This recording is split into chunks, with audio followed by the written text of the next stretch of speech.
joined with Harry here to speak about Adrian Newey's new signing for Aston Martin. So, first of all, Harry, for a fan like myself who has really no clue about F1, talk to me a bit about the history of Adrian Newey and his legacy on the sport.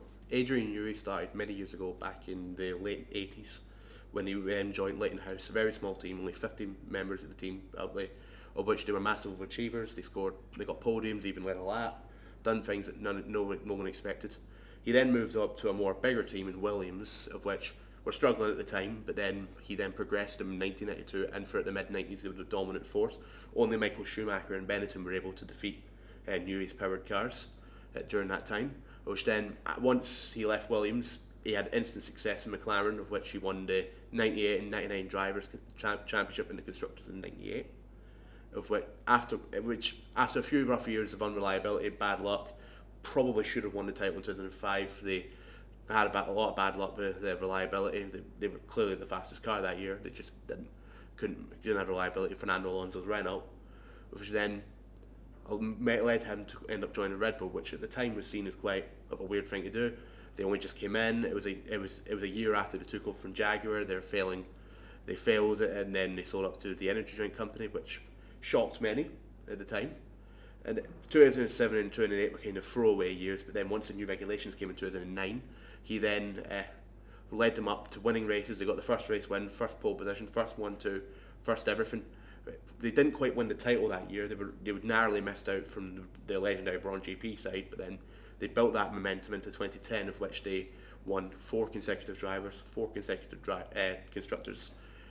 Then they had a bit of a dip spot in the turbo hybrid era. They mainly struggled, in particular, with the engine. It was the car design, the chassis, and everything was all pretty good, arguably some of the best. However, they also struggled mainly with the reliability and the power of the engine. Once Red Bull moved to Honda in 2019, they were able to mount a Drivers' Championship in 2021, of which his car managed to win under Max Verstappen, which then, into new regulations, more aero-based, they dominated. They became the most dominant constructor in history. They won 15 races in a row, roughly, which was the record at the time. Max Verstappen got the record for the most wins by a driver in 10. And so even now, to this age, all that, he's still the man on top and the man to have. Wow, quite the encyclopedia.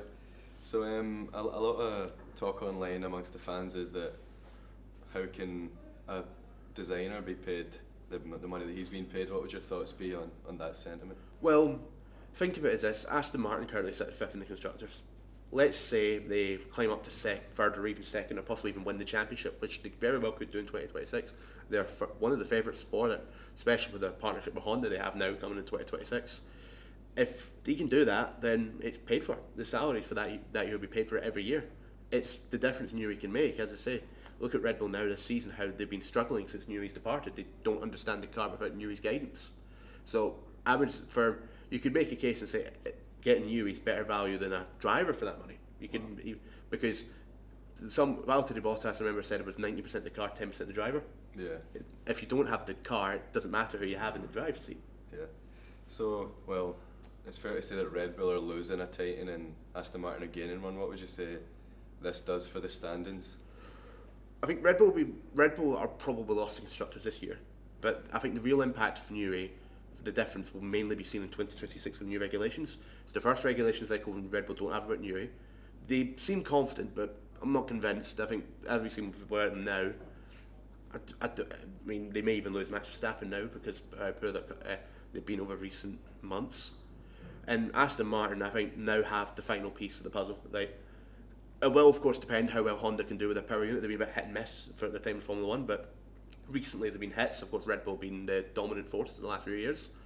So I'm thinking, as long as the power unit's fine, I don't see why Aston Martin couldn't win both championships. Of course, there's questions about the boss's son, Lance Stroll, who's not the best driver, but we saw in 2023 Perez was not performing to under subpar, but he still finished 2nd in the championship behind his teammate. Granted, it was quite a big distance, but it was still the point needed for the constructors. So it'll depend how good the car is, obviously, and if the drivers can maximise it. There's not much doubts in Fernando Alonso. He's getting on a bit. He will be 45 years old when he drives the first Adrian Newey power car for the 2026 season. Yeah. However, And as long as he can keep at it, he'll be fine. He finished fourth last season in the championship when the car that really should have been there. He still has it. I think he'll have the hunger. Even with Newey arriving, it'll even bring more fight towards him. So I see it going very well. I do question the constructors depending on the dominance just because of Lance Stroll, but the drivers, I think they can most certainly win in 2026. Absolutely. Thanks for watching, folks. Good night.